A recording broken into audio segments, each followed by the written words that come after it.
Hello and welcome to all dear students in the forum of mathematics। इस channel पर कक्षा 9 से कक्षा 12 तक के गणित विषय के लेक्चर्स अपलोड किए जा रहे हैं। ये लेक्चर्स अत्यंत सरल भाषा में एवं इंटरेस्टिंग हैं। विद्यार्थियों से अनुरोध है कि वे इन लेक्चर्स का आनंद लें और अपनी गणित को मजबूत बनाएं। आज त्रिकोणमिति का दूसरा लेक्चर है।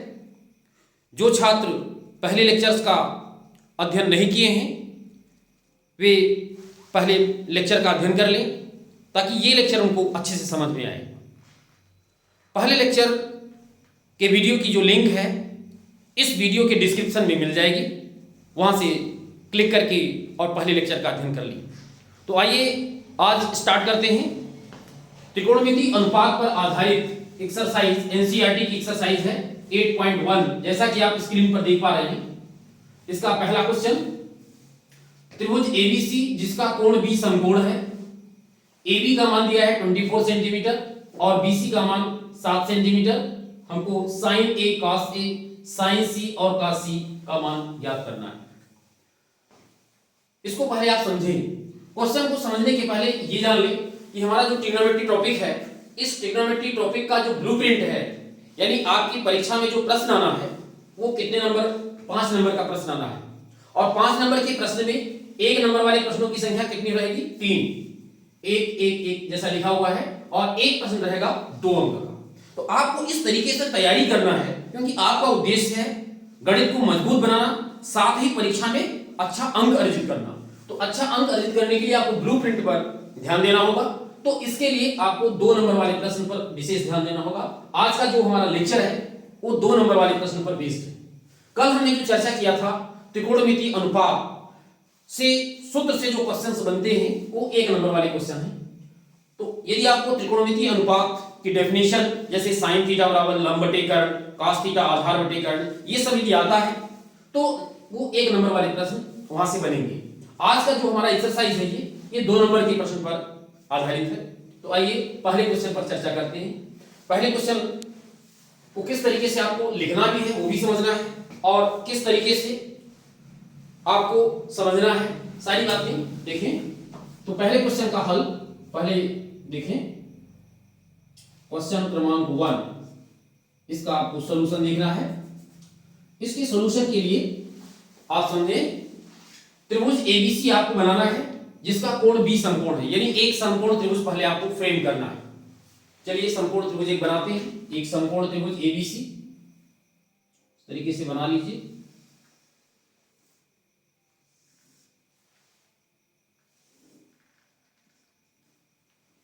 ये आपका समकोण त्रिभुज हो गया ए बी सी। ध्यान दें, इसमें दिया हुआ है क्वेश्चन में कि कोण बी इसका समकोण है। कोण बी यहां पर आप देख पा रहे हैं डायग्राम में, कोण बी इसका समकोण मतलब 90 डिग्री है। साथ ही ए बी का मान दिया हुआ है कितना, 24 सेंटीमीटर। यहां पर ए बी यहां पर आप लिख लीजिए 24 सेंटीमीटर, 24 सेंटीमीटर। इसके अलावा बीसी का मान दिया हुआ है यहां 7 सेंटीमीटर। तो बीसी ये जो साइड है यहां पर हम लिख लेते हैं 7 सेंटीमीटर। इतना चीज दिया गया है। हमें जो निकालना है sin A, यानी निर्दिष्ट कोण A, एक बार cos A में भी निर्दिष्ट कोण क्या है, A है। एंगल A पर हमें काम करना है। दूसरी बार जब हम काम करेंगे एंगल C पर काम करेंगे। आप ध्यान दें यहां एंगल A और एंगल C ये दोनों एंगल कैसे हैं, न्यून कोण है। तो अब इसमें क्या है, इस समकोण त्रिभुज में 24 सेंटीमीटर 7 सेंटीमीटर दो भुजाओं की माप आपको मालूम है। और यदि हम sin A का मान निकालेंगे तो साइन की जैसी परिभाषा कल बताई गई थी, लंब बटे कर्ण, कर्ण की भी जरूरत पड़ेगी आपको। और यहाँ पर कर्ण का मान नहीं दिया हुआ है, तो कर्ण का मान सबसे पहले हम निकालेंगे और इसके लिए पाइथागोरस प्रमेय यूज करेंगे। कल चर्चा हुई थी पाइथागोरस प्रमेय पर। तो सबसे पहले यहाँ पर लिख दिया जाए, जैसा आपको परीक्षा में लिखना है वो भी सारी चीजें यहाँ पर मॉडल आंसर बताया जाएगा आपको। तो यहाँ पर आपको राइट करना होगा क्या, एक त्रिभुज एबीसी, एक त्रिभुज एबीसी जिसमें कोण बी, जिसमें कोण बी समकोण है, कोण बी समकोण है, ये आपको लिखना है। AB का मान दिया हुआ है, AB का मान 24 सेंटीमीटर। तो यहां पर आप लिख दें एक समकोण है ए बी बराबर कितना 24 सेंटीमीटर, 24 सेंटीमीटर, और बीसी का मान दिया हुआ है 7 सेंटीमीटर, इसको भी लिख दिया जाए बीसी बराबर कितना 7 सेंटीमीटर। अब आप त्रिभुज एबीसी में पाइथागोरस प्रमेय लगा करके और तीसरी भुजा निकालने का प्रयास करेंगे। तो यहां पर यूज करें त्रिभुज एबीसी में, त्रिभुज एबीसी में पाइथागोरस प्रमेय से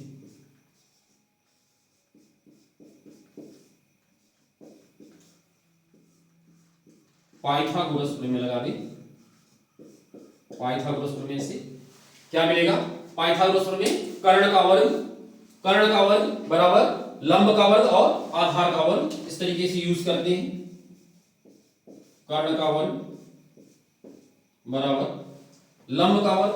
सबसे पहले हम इसमें पहला पार्ट निकाल रहे हैं, ध्यान दें फर्स्ट पार्ट निकाल रहे हैं। तो फर्स्ट पार्ट निकालने के लिए एंगल ए जो है आपका, एंगल ए को हम निर्दिष्ट मान रहे हैं, ध्यान दीजिए एंगल ए।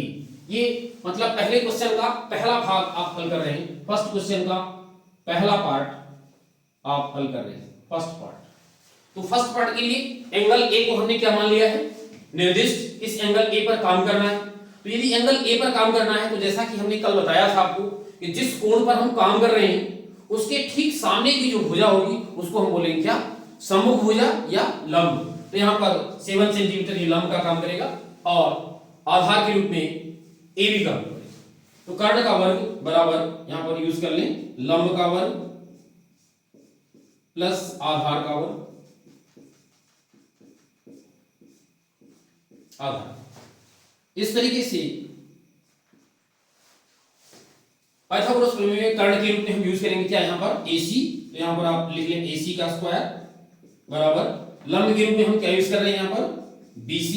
BC का स्क्वायर प्लस आधार के रूप में AB का स्क्वायर। इस तरीके से यूज करें। इसके बाद वैल्यू रख दें AC का स्क्वायर, AC आपको फाइंड करना है। BC की वैल्यू यहाँ पर दी गई है, BC की वैल्यू कितना है? 7। तो BC के स्थान पर आप 7 रख दें, 7 का स्क्वायर, और AB की वैल्यू है कितना? 24। तो AB के स्थान पर हम लिख दे रहे हैं क्या? 24 का स्क्वायर। क्लियर है? इसके बाद इसको सॉल्व करें तो AC का स्क्वायर बराबर 7 का स्क्वायर कितना हो जाएगा? 49, और 24 का वर्ग कितना होगा? बिल्कुल सही है 576। 24 का स्क्वायर निकालना है तो हम क्या करेंगे? 24 में 24 का ही क्या कर देंगे? गुणा। जैसे कि 7 का स्क्वायर निकालना है तो 7 में 7 का गुणा करेंगे, उसी प्रकार से 24 का 24 में गुणा करके ये निकाल लिया। और AC का स्क्वायर आपको मिल गया कितना? इनको ऐड कर लें तो ये आ जाएगा कितना? 9 6 15 और 7 4 11 12 और 5 1 6, 625। और इस तरीके से 625 को हम क्या लिख सकते हैं? स्क्वायर के रूप में यदि हम लिखें 625 तो ये किसका स्क्वायर है बच्चों? 25 का, राइट 25 का स्क्वायर। और यहां से आपको AC की वैल्यू क्या मिल जाएगी? AC बराबर 25। AC बराबर 25। दोनों पक्षों का वर्गमूल जब लेंगे आप, वर्गमूल लेने पर यहाँ पर AC मिलेगा और यहाँ पर 25 का स्क्वायर लिखा है तो इसका वर्गमूल लेंगे तो क्या मिलेगा? 25। तो AC की वैल्यू कितनी आ गई? 25, यानी AC का मान 25 सेंटीमीटर। 25 सेंटीमीटर। डायग्राम में भी आप अब लिख सकते हैं AC की वैल्यू कितना? 25 सेंटीमीटर। तो पाइथागोरस प्रमेय की सहायता से सबसे पहला जो इसका स्टेप है इस क्वेश्चन का, क्या मालूम होना चाहिए आपको? त्रिभुज की तीनों भुजाओं की माप मालूम होनी चाहिए। यहाँ पर 2 भुजाओं की माप दी गई थी, तीसरी भुजा की माप निकालने के लिए हमने पाइथागोरस प्रमेय का यूज किया और इस तरीके से पाइथागोरस प्रमेय की सहायता से AC यानी कर्ण की वैल्यू आपको मिलेगी कितना? 25। ध्यान दें हम पहले पार्ट पर अभी काम कर रहे हैं, sin A की वैल्यू और cos A की वैल्यू आपको फाइंड करना है। तो आइए अब sin A की वैल्यू फाइंड करने का प्रयास करें कि sin A की वैल्यू क्या हो।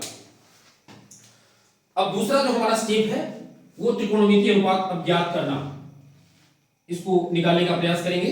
त्रिकोणमितीय अनुपात sin A। तो सबसे पहले sin A पर चलते हैं, sin A की वैल्यू निकालें। sin A, sin के लिए फार्मूला आपको बताना है, कल चर्चा हुई थी। sin A का फार्मूला क्या होता है? sin A सम्मुख भुजा या लंब, जो भी लिख दें आप यहाँ, फार्मूला दोनों सही है, जो भी आपको याद हो। सम्मुख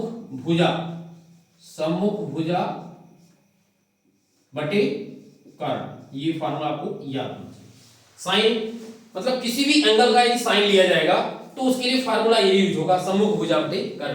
अब इस डायग्राम में आप आइए। इस डायग्राम में चूंकि हम एंगल ए पर काम कर रहे हैं, एंगल ए, तो यहां पर एंगल ए दिया हुआ है, इसके सामने की जो भुजा है, ये सामने की भुजा BC, इसको बोलेंगे हम क्या, सम्मुख भुजा। तो इसके लिए हम यूज करेंगे क्या, सम्मुख भुजा के लिए BC, यहां पर यूज किया BC अपॉन कर्ण। कर्ण के रूप में, कर्ण तो बिल्कुल क्लियर है, 90 डिग्री के सामने की भुजा कर्ण होती है, तो 90 यानी कर्ण के रूप में हम क्या यूज करेंगे, AC, BC अपॉन AC। और इस तरीके से BC की वैल्यू आप पुट करें, BC की वैल्यू यहां भी लिखी हुई है 7 सेंटीमीटर, यहां भी लिखा है 7 सेंटीमीटर, तो BC के स्थान पर आप 7 अपॉन कर्ण के रूप में क्या है 25, AC की वैल्यू यहां पर लिखते हैं 25।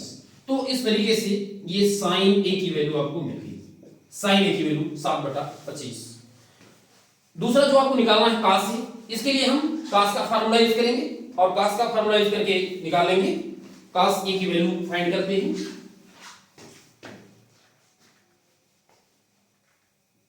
cos A की वैल्यू फाइंड करने के लिए cos का फार्मूला सोचिए, cos A का फार्मूला किसी को याद है, cos A का फार्मूला बताइए, cos A का फार्मूला बिल्कुल सही, cos A का यही फार्मूला है, मैं लिखता हूं cos A का फार्मूला, cos A बराबर संलग्न भुजा या इसी को हम बोलते हैं क्या, आधार, संलग्न भुजा डिवाइडेड बाय क्या, कर्ण, संलग्न भुजा बटे कर्ण, ये फार्मूला है। और इस तरीके से आप संलग्न भुजा एंगल ए के संदर्भ में, एंगल ए के संदर्भ में ये आपका क्या है, सम्मुख भुजा, और ये कर्ण है, तो ये क्या होगी, संलग्न भुजा AB, और यहां पर यूज करेंगे क्या, AB अपॉन कर्ण के रूप में आप यूज करेंगे क्या, AC। बिल्कुल क्लियर समझे आप, संलग्न भुजा AB और कर्ण क्या है, AC। AB की वैल्यू आप पुट कर दें, AB की वैल्यू देखिए 24, AB की वैल्यू है 24 और AC की वैल्यू कितना है 25, 24/25, ये वैल्यू हो गई किसकी, cos A की वैल्यू 24/25। इस तरीके से आपको दोनों वैल्यू, sin A की वैल्यू और cos A की वैल्यू, दोनों वैल्यूज मिलेंगी। अब यहां पर बात करेंगे ये कि इनकी कोई इकाई नहीं होगी, 7/25 जो लिखा हुआ है, क्योंकि 7 भी सेंटीमीटर में है और 25 भी सेंटीमीटर में है, ऊपर भी सेंटीमीटर और नीचे भी सेंटीमीटर है, तो वो कैंसिल आउट हो जाएगा, और इस प्रकार से sin A की वैल्यू 7/25 आपकी होगी और cos A की वैल्यू 24/25। दूसरा जो पार्ट है sin C और cos C की वैल्यू निकालने के लिए आपको काम करना होगा थोड़ा सा। अब चूंकि चाहे आप A पर काम करें चाहे C पर काम करें, कर्ण तो आपका फिक्स है, कर्ण की वैल्यू नहीं बदलेगी, और इस तरीके से 25 ही रहेगा। और इस डायग्राम में हम C को निर्दिष्ट अब मानेंगे, और C को जब निर्दिष्ट मान लेंगे तो लंब और आधार की स्थितियां बदल जाएंगी। एक के संदर्भ में लंब क्या है, BC, तो C के संदर्भ में लंब क्या होगा, C के सामने की जो भुजा है AB, ये लंब का काम करेंगे, यानी सम्मुख भुजा का काम करेंगे। तो इस तरीके से सेकंड पार्ट पर काम करिए आप। सेकंड पार्ट,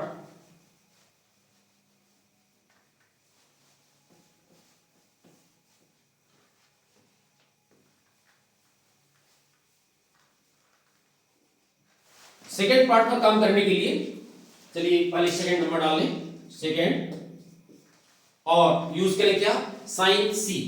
साइन C के लिए फार्मूला यूज करें, साइन C का फार्मूला, यहां पर C को आप निर्दिष्ट कर दें, आप C को निर्दिष्ट करें, और निर्दिष्ट करने के लिए आप डबल इस तरीके से दे सकते हैं। और साइन C का जो फार्मूला है, साइन के लिए फार्मूला तो वही रहेगा, फार्मूला चेंज नहीं होगा, तो साइन C का फार्मूला क्या होगा, सम्मुख भुजा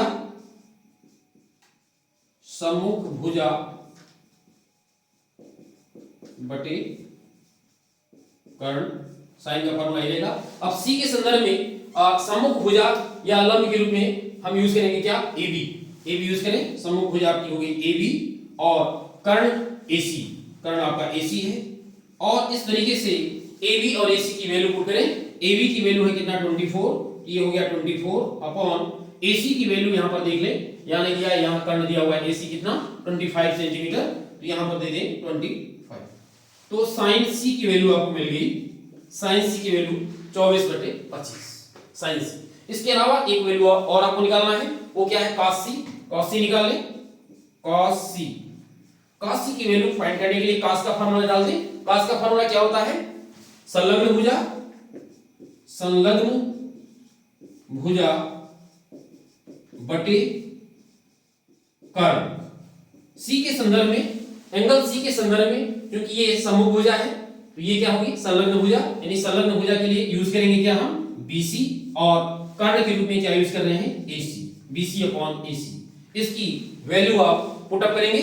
BC की वैल्यू आप देख पा रहे हैं कितना है? 7, और AC की वैल्यू 25, तो 7 अपॉन 25, ये हो गया आपका cos c की। तो इस तरीके से sin c और cos c भी मिल गया। तो कुल मिलाकर के ये क्वेश्चन में जो कुछ पूछा गया था वो सारी चीजें आपने निकाल दिया। अब आपको ये बताना है कि ये क्लियर हुआ कि नहीं, या कहीं कोई डाउट तो नहीं बन रहा है आपको, ये आपको बताना है। बताएं, क्या कोई डाउट है? बिल्कुल सही, कहीं डाउट नहीं है, इसलिए कि कल आपने सीख लिया था कि किसको सम्मुख भुजा बोलते हैं और किसको संलग्न भुजा बोलते हैं। ये बेसिक कॉन्सेप्ट है। यदि इन दो चीजों का ज्ञान आपको है तो निश्चित रूप से कहीं डाउट बनने वाला ही नहीं है। चलिए इस क्वेश्चन के बाद देखते हैं क्वेश्चन नंबर 2। क्वेश्चन नंबर 2 की तरफ चलते हैं। क्वेश्चन नंबर 2 स्क्रीन पर दिख रहा है, इसका अध्ययन आप कर लें और इसके बाद स्टार्ट करते हैं। इसमें देखिए क्वेश्चन नंबर 2 में tan p माइनस काट r की वैल्यू आपको निकालना है।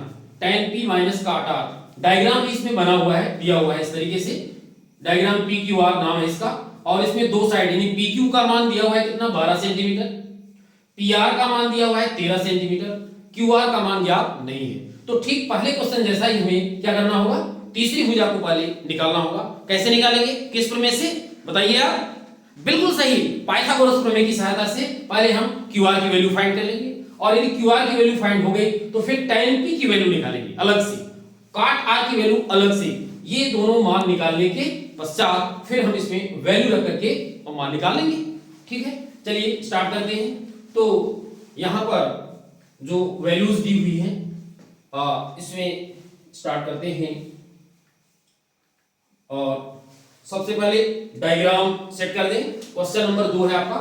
क्वेश्चन नंबर 2 का सलूशन आप पढ़ने जा रहे हैं, इसको समझें। इसका नाम दे दें, त्रिभुज का नाम है PQR। PQR नाम दिया हुआ है, और इस तरीके से इसमें साइड जो दिया हुआ है PQ की वैल्यू दिया है कितना? 12 सेंटीमीटर, और ये दिया हुआ है PR आपको कितना? 13 सेंटीमीटर। तो इसमें क्या क्या दिया हुआ है पहले थोड़ा सा लिख दिया जाए। त्रिभुज PQR जिसमें कोण Q कितना है? 90। ये डायग्राम दिया हुआ है, इसमें शो हो रहा है कि कोण Q कितना है इसका? 90। और PQ की वैल्यू लिख लें। PQ की वैल्यू कितना है? 12 सेंटीमीटर। PQ 12 सेंटीमीटर है, और PR आपका दिया हुआ है, ये PR कितना हुआ? 13 सेंटीमीटर है। सबसे पहले हम इस त्रिभुज पर क्या लगाएंगे? पाइथागोरस प्रमेय। तो लगा दें पाइथागोरस प्रमेय। त्रिभुज PQR में पाइथागोरस प्रमेय से पाइथागोरस प्रमेय लगा दें। पाइथागोरस प्रमेय से, और इस तरीके से पाइथागोरस प्रमेय आपको चूंकि QR निकालना है, इसलिए हम यूज करेंगे इधर से पाइथागोरस प्रमेय, यानी लंब और आधार के वर्ग को कर्ण के वर्ग के बराबर लिखेंगे। तो लंब का वर्ग धन आधार का वर्ग बराबर कर्ण का वर्ग, ऐसा हम यूज करें। तो ये PQ लंब के रूप में PQ। अभी हम किसी को निर्दिष्ट न मानते हुए सामान्य रूप से लंब और आधार की वैल्यूज लिखेंगे। PQ का स्क्वायर और QR का स्क्वायर बराबर कर्ण के रूप में क्या है? PR का स्क्वायर, ये यूज करें आप, और इनकी वैल्यूज पुट करें। तो वैल्यू के रूप में PQ की वैल्यू दिया हुआ है कितना? 12 सेंटीमीटर। PQ के स्थान पर 12 लिखेंगे। QR आपको फाइंड करना है, डायग्राम में आप देख पा रहे हैं। PR आपको दिया हुआ है कितना? 13। तो ये वैल्यूज यहां पर हम पुट करते हैं। तो PQ के स्थान पर यूज कर रहे हैं कितना 12 स्क्वायर प्लस ये आपको फाइंड करना है QR का स्क्वायर और PR 13 दिया हुआ है तो यहां पर आ जाएगा 13 का स्क्वायर, ये 13 का स्क्वायर हो गया 12 का स्क्वायर यानी 12 का 12 में आप गुणा कर दें कितना मिलेगा आपको 144 प्लस QR का स्क्वायर ये 13 का वर्ग कर ले 13 का 13 में गुणा करें कितना आएगा 169। ठीक है ये राइट है। यदि कहीं भी क्वेश्चन में आपको डाउट बनता है तो आप कमेंट बॉक्स में जरूर लिखें, है ना, ताकि हम उसका निराकरण कर सकें। आपका QR का स्क्वायर यहां से निकाल लें तो ये QR का स्क्वायर निकालने के लिए आपको क्या करना होगा 169 में 144 माइनस करना होगा, यानी ट्रांसफर कर दिया आपने 144 का उधर जाके नेगेटिव हो गया और QR का स्क्वायर कितना हो गया घटा लीजिए ये बनेगा 25 और 25 को हम क्या लिख सकते हैं 25 को हम क्या लिख सकते हैं 5 का स्क्वायर। तो ओवरऑल QR की जो वैल्यू है वो निकल के कितना आएगी 5। QR की वैल्यू आ गई आपकी कितना 5, तो QR बराबर आपको मिल गया कितना 5 सेंटीमीटर। 5 सेंटीमीटर आपको QR की वैल्यू मिल गई कितना 5 सेंटीमीटर। इस तरीके से तीसरी भुजा की आपको मिल गई, तीसरी भुजा की वैल्यू पाइथागोरस प्रमेय की सहायता से आप निकाल पाए। अब आपको जो निकालना है, देखिए इस क्वेश्चन में आपको क्या करना है tan p और माइनस cot r। तो पहले tan p की वैल्यू आप निकाल लें। tan p की वैल्यू निकालने के लिए आप क्या करेंगे tan का फार्मूला लिखेंगे।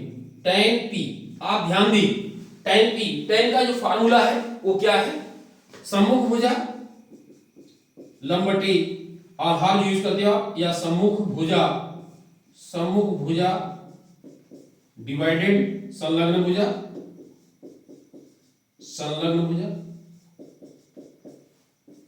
तो सम्मुख भुजा के रूप में आप यूज करें क्या tan p। अब ध्यान दें आप, ये आपका निर्दिष्ट हुआ p एक निर्दिष्ट हुआ, तो p के लिए सम्मुख भुजा बताएं आप क्या होगा। p के लिए सम्मुख भुजा क्या बताएं आप, बिल्कुल सही है QR। ये जो है एंगल P की सामने की भुजा है QR, तो यहां पर हम सम्मुख भुजा के रूप में क्या यूज करेंगे QR। और संलग्न भुजा क्या हो जाएगा एंगल P के लिए PQ और इनकी वैल्यूज पुट कर दिया जाए। QR की वैल्यू देखिए कितनी है, QR की वैल्यू है 5 सेंटीमीटर, ये 5 हो गया, डिवाइडेड PQ की वैल्यू यहां पर कितना है 12 सेंटीमीटर, ये हो गया कितना 12। तो ये tan p की वैल्यू हो गई tan p। तो tan p की वैल्यू निकल के कितना आ रही है 5/12। अब हमको मान निकालना है किसका cot r। अब काट के बारे में आपको मालूम होना चाहिए कि काट क्या होता है tan का रेसिप्रोकल व्युत्क्रम है काट।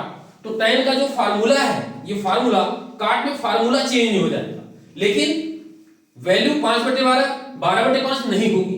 क्यों नहीं होगी बताइए आप, क्योंकि काट जो है tan का जब रेसिप्रोकल है तो काट की वैल्यू जब हम tan की वैल्यू निकाल चुके हैं तो काट की वैल्यू इसका उल्टा कर दे तो मिल जाएगी। क्या सही है ये? नहीं, सही नहीं है। क्यों सही नहीं है? कारण उसका ये है कि tan में क्या लगा हुआ है P और काट में क्या लगा हुआ है R। यदि यहां पर लिखा रहता cot P तब इसका उल्टा कर देते तो मिल जाता, लेकिन यहां पर क्या है एंगल आपका चेंज हो गया है, इसलिए cot R की वैल्यू अलग होगी, उसे निकालना होगा आपको।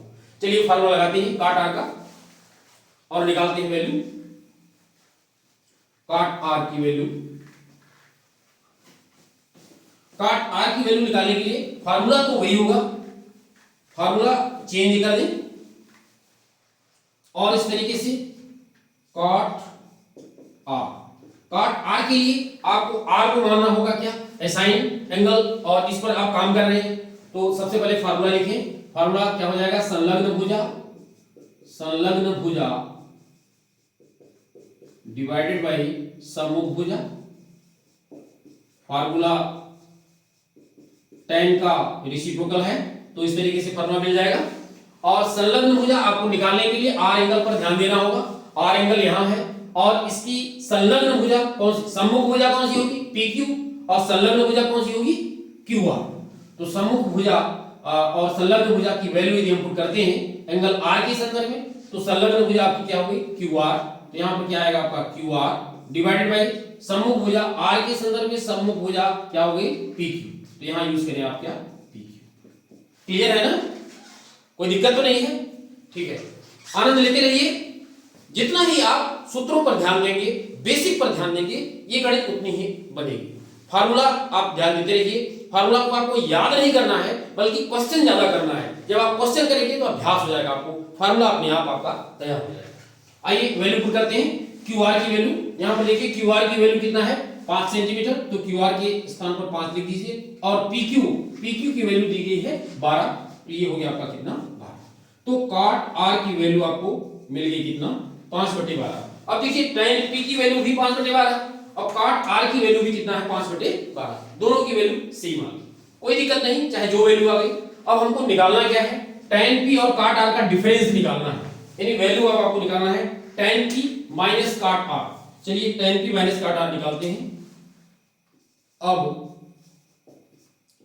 tan P minus cot R बराबर इसकी वैल्यू दोनों का मान रख दें। tan पी के स्थान पर 5/12 माइनस कॉट आर की वैल्यू यहां पर दिया है 5/12, यहां भी आ गया कितना 5/12। तो इसकी वैल्यू दोनों सेम है, नेगेटिव साइन है, तो क्या होगा घट जाएगा, 0 हो जाएगा या कैंसिल हो जाएगा, जैसा भी समझे। तो tan p minus cot r की वैल्यू कितनी हो गई 0। ये आपको निकालना था, यही आपका आंसर है, क्योंकि वैल्यू निकालना था, ये आंसर आपको मिलेगा tan p minus cot r की वैल्यू। कोई डाउट हो बताएं? डाउट बन ही नहीं सकता, बिल्कुल सरल भाषा में आपको समझाया जा रहा है। जरूरत इस बात की है कि आप बैठ करके कॉपी पेन ले करके बैठें और अध्ययन करें, लिखें इनको, और इसके बाद मनन करें कि कहां आपको डाउट बन रहा है। यदि बनता है डाउट तो कमेंट बॉक्स में लिखिए। चलिए आगे चलते हैं, एक क्वेश्चन और है आज के लिए। साइन ए की वैल्यू दी है 3/4, तो cos ए और tan ए की वैल्यू आपको फाइंड करना है। अब देखिए इस क्वेश्चन को कैसे करेंगे। साइन ए की वैल्यू दिया है, मतलब एक त्रिकोणमितीय अनुपात का मान दिया हुआ है, साइन ए की वैल्यू, cos ए और tan ए है, दोनों का एंगल सबका क्या है ए ही है, एक एंगल पर आपको काम करना है। आइए स्टार्ट करते हैं इसको, इसमें कोई डाउट हो तो बताएं।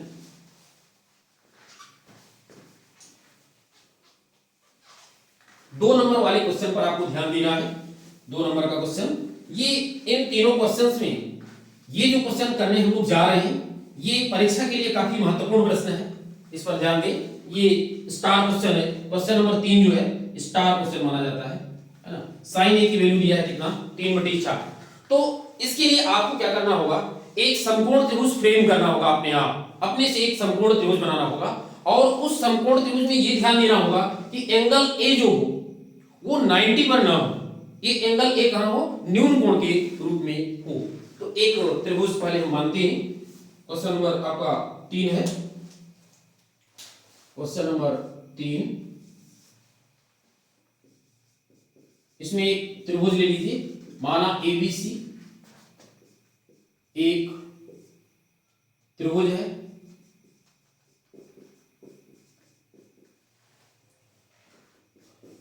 जिसका कोण बी 90 ले लीजिए, कोण बी 90। डायग्राम बना ले एबीसी, यहां पर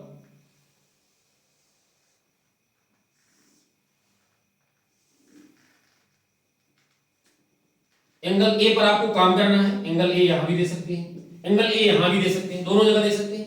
एंगल बी आपका 90 है, एंगल बी को 90 दे दें, यहां आपका क्या हो गया सी। एंगल ए पर आपको काम करना है, इसको असाइन कर दीजिए, निर्दिष्ट कर दीजिए, इस पर आपको काम करना है। क्लियर। साइन ए की वैल्यू दिया है कितना 3/4, यानी आपने एक त्रिभुज मान लिया, त्रिभुज को समकोण त्रिभुज लेना है आपको। और एक चीज का क्या ध्यान देना है कि जो एंगल ए दिया हुआ है यहां साइन ए एंगल पर काम करना है, वो या तो यहां होगा या तो यहां हो सकता है, दो उसकी स्थितियां हो सकती हैं, यानी इसको न्यून कोण के स्थान पर लेना है।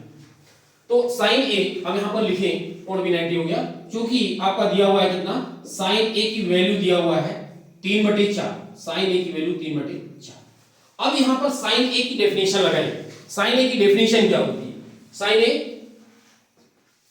सम्मुख भुजा डिवाइडेड बाई कर्ण, तो साइन ए की वैल्यू यहां पर यूज करें सम्मुख भुजा बटी कर्ण ये बराबर है कितना 3/4, यानी साइन ए बराबर जो 3/4 लिखा हुआ है इसी को हमने फिर से राइट किया है, लिखा है, ये साइन ए का फार्मूला यहाँ पर डाल दिया, सम्मुख भुजा बटे कर्ण। अब इस त्रिभुज के संदर्भ में यदि बात करें तो इस त्रिभुज के संदर्भ में जब हम बात करेंगे तो एंगल ए को निर्दिष्ट मानते हुए आप सम्मुख भुजा बताइए क्या होगा। आप बताइए सम्मुख भुजा ए के संदर्भ में सम्मुख भुजा क्या होगा। ए के ठीक सामने आप चले जाइए, क्या होगा, बीसी ना, बिल्कुल राइट है बीसी। तो सम्मुख भुजा के रूप में क्या आ गया आपका बीसी आ गया, और कर्ण 90 डिग्री के ठीक सामने कर्ण होता ही है, तो कर्ण क्या हो गया इसका एसी, तो बीसी अपॉन एसी। इस तरीके से BC अपॉन AC की वैल्यू क्या हो गई 3/4। ये अनुपात मिल गया इन दो भुजाओं का, BC और AC का अनुपात कितना है 3:4। तो यदि कोई चीज अनुपात के रूप में होती है तो उसको हम किस तरीके से मानते हैं, BC का मान क्या ले सकते हैं, अतः BC बराबर डायरेक्ट 3 न ले बल्कि क्या लेते हैं गुणांक के रूप में k ले लेते हैं 3k, और AC की वैल्यू यदि BC को 3k मान लिया आपने तो AC को क्या लेना पड़ेगा आपको 4k, जहां k क्या है कोई भी वास्तविक संख्या हो सकती है, जहां k कोई वास्तविक संख्या है, ये आपको परिभाषित करना होगा, लिखना होगा, कोई भी वास्तविक संख्या है, k कोई भी वास्तविक संख्या है। ये हो गया BC और AC की वैल्यू, यानी BC आपको मिल रहा है कितना, BC मिल रहा है कितना 3k, और AC मिल रहा है कितना आपको 4k, AC मिल रहा है कितना 4k 3k और 4k, राइट है। साइन ए की वैल्यू 3/4 दिया था, तो आपको BC की वैल्यू मिल गई कितना 3k, और AC की वैल्यू कितना मिल गई 4k। अब इसकी सहायता से आपको क्या निकालना होगा, त्रिभुज की तीसरी भुजा। त्रिभुज की तीसरी भुजा निकालने के लिए पाइथागोरस प्रमेय अप्लाई करें, तो पाइथागोरस प्रमेय जब आप अप्लाई करेंगे किस त्रिभुज में ABC में, अब यहां पर लिखें त्रिभुज ABC में पाइथागोरस प्रमेय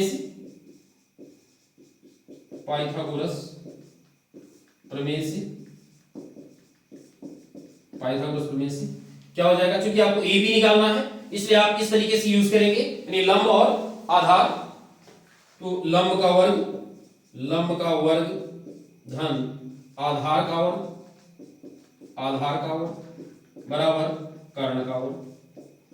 जो चीज फाइंड करना हो, यदि आपको कर्ण निकालना है तो आप इधर से यूज करें पाइथागोरस प्रमेय को, तो थोड़ा सरलता रहती है, और यदि आपको लंब या आधार निकालना है तो जैसा लिखा हुआ है इस तरीके से यूज करें। तो लंब के रूप में आप क्या यूज करेंगे 3k, यानी BC यूज कर सकते हैं, यहां पर लिख सकते हैं आप BC का स्क्वायर, आधार के रूप में आपका AB आएगा AB का स्क्वायर, कर्ण के रूप में आपका AC आ रहा है AC का स्क्वायर। ये वैल्यू पुट कर दें, BC की वैल्यू दिया हुआ है 3k, तो यहां आ जाएगा 3k का स्क्वायर प्लस AB आपको फाइंड करना है AB का स्क्वायर, AC दिया हुआ है कितना 4k, ये हो गया आपका क्या 4k का स्क्वायर। 3k का स्क्वायर कर दे, यहां पर आप गलती नहीं करेंगे, यहां पर 3 का भी स्क्वायर होगा और k का भी स्क्वायर होगा, तो 3 का स्क्वायर 3 का 3 में गुणा किया तो 9 आया 9, और k का स्क्वायर करेंगे तो कितना होगा k स्क्वायर, तो 3k का स्क्वायर कितना हो गया 9k स्क्वायर प्लस AB का स्क्वायर बराबर, यहां पर भी वैसे कर ले तो 4 का 16 हो गया, और k के लिए स्क्वायर कैंसिल करेंगे 16k स्क्वायर, राइट। अब यहां से AB का स्क्वायर निकाल लें, AB का square 16k square minus 9k square, और AB का स्क्वायर कितना हो गया घटा लें, 16k स्क्वायर में 9k स्क्वायर घटाएंगे तो कितना आएगा, 16 में 9 घटा दें 7k स्क्वायर, और AB की वैल्यू निकल के आ रही है कितना, इसका वर्गमूल ले ले, AB स्क्वायर में वर्गमूल लिया तो AB आ गया, इधर का वर्गमूल चूंकि 7 पूर्ण वर्ग संख्या नहीं है इसलिए इसमें रूट लग जाएगा √7, और k स्क्वायर का वर्गमूल कितना हो गया k। यहां पर सावधानी से आप मान लिखेंगे 7k स्क्वायर का जब वर्गमूल लेंगे तो 7 का वर्गमूल हो गया √7 है ना, और k स्क्वायर का वर्गमूल कितना हो गया k, तो इस तरीके से AB की वैल्यू हो गई √7k। ये यहां पर AB यहां पर आप यूज करें √7k। तो अब त्रिभुज की तीनों भुजाओं की माप आपको मालूम हो गई। अब आपको जो फाइंड करना है cos A की वैल्यू और tan A की वैल्यू, ये अब आप निकाल सकते हैं cos A और tan A। आइए निकालते हैं, पहले cos A और फिर tan A। cos A और tan A दोनों निकालें, बहुत ही आराम से काम करें, शुरुआत में लगता है कि ये नई गणित है, त्रिकोणमिति बहुत कठिन होगी, लेकिन जब आप इस पर काम करते हैं तो आपको लगता है कि इससे सरल कोई गणित है ही नहीं। देखिए आपको निकालना है क्या, cos A। चलिए निकालते हैं cos A। cos A की वैल्यू इसमें काफी इंटरेस्टिंग है, क्योंकि cos A और tan A का फार्मूला आपको पता ही है। चलिए cos A का फार्मूला लिखते हैं। cos A का फार्मूला क्या होता है, संलग्न भुजा डिवाइडेड बाय क्या, कर्ण।